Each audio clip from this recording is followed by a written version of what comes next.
ఇది నేను చెప్పట్లేదండి, child psychology చెప్తుంది.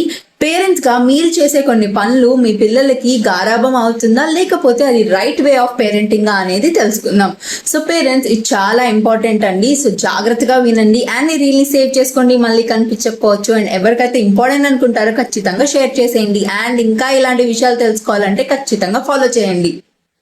First, hugs and kisses.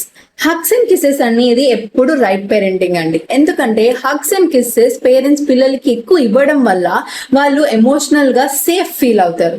And emotional connection parents తో ఎక్కువ వాళ్ళకి ఉంటుంది. సో అలాంటి సిచ్యువేషన్ లో వాళ్ళు రాంగ్ పర్సన్ ని నమ్మరు, బయట రాంగ్ పర్సన్ ని నమ్మరు అండ్ ఎలాంటి మోసాలకి వాళ్ళు గురి అవ్వరు.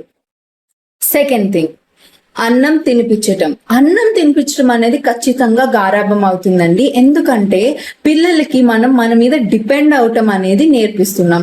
సో అన్నం తినటం అనేది వాళ్ళు స్టార్ట్ చేస్తే వాళ్ళ ఓన్ గా వాళ్ళకి ఇండిపెండెంట్ గా ఉండటం తెలుస్తుంది. అండ్ ఆల్సో ఎప్పుడైతే పిల్లలు వాళ్ళ చేత్తో వాళ్ళ ఓన్ గా వాళ్ళు తింటారో అప్పుడు సెన్స్ ఆర్గన్స్ అన్ని కరెక్ట్ గా పనిచేసి వాళ్ళ బాడీకి కరెక్ట్ గా అన్నం అనేది పడుతుంది. థర్డ్ థింగ్, వాళ్ళు ఏది కావాలంటే అది కొనివ్వడం.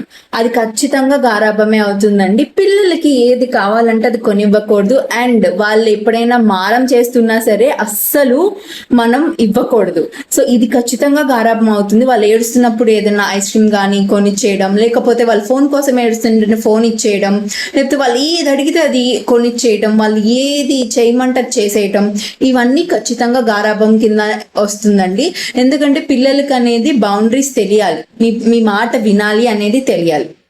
ఫోర్త్ వన్, పిల్లలు తప్పు చేస్తున్నప్పుడు కామ్ గా ఉండి కోప్పడకుండా కొట్టకుండా తర్వాత వాళ్ళు కామ్ అయిపోయిన తర్వాత ఎక్స్ప్లెయిన్ చేయటం అనేది రైట్ వే ఆఫ్ పేరెంటింగ్ అండి. ఎందుకంటే పిల్లలకి ఎప్పుడైతే వాళ్ళు చేసిన ఎందుకు తప్పో తెలుస్తుందో మనం ఉన్నా లేకపోయినా వాళ్ళు మళ్ళీ ఆ తప్పు చేయకుండా ఉండటానికి ట్రై చేస్తారు. అండ్ ఆల్సో ప్రతి విషయం వాళ్ళు తెలుసుకోవడానికి ట్రై చేస్తారు. అది వాళ్ళ బ్రెయిన్ ని షార్ప్ చేస్తుంది. ఫిఫ్త్ వన్, ఇంటి పనులు చెప్పటం. మా అబ్బాయి అమ్మాయి ఇంటి పనులు చెయ్యరండి, ఇది గారాబం. వాళ్ళకి ఏ పని చెప్పకుండా ఉండటం గారాబం. కానీ ఇదే వాళ్ళ 2 years ఏజ్ నుంచి వాళ్ళకి ఇంటి పని ఇవ్వడం అనేది వాళ్ళకి ఒక రెస్పాన్సిబిలిటీ నేర్పిస్తుంది, ఫ్రస్ట్రేషన్ కంట్రోల్ ని నేర్పిస్తుంది, పేషెన్స్ తో ఎలా ఉండాలో నేర్పిస్తుంది.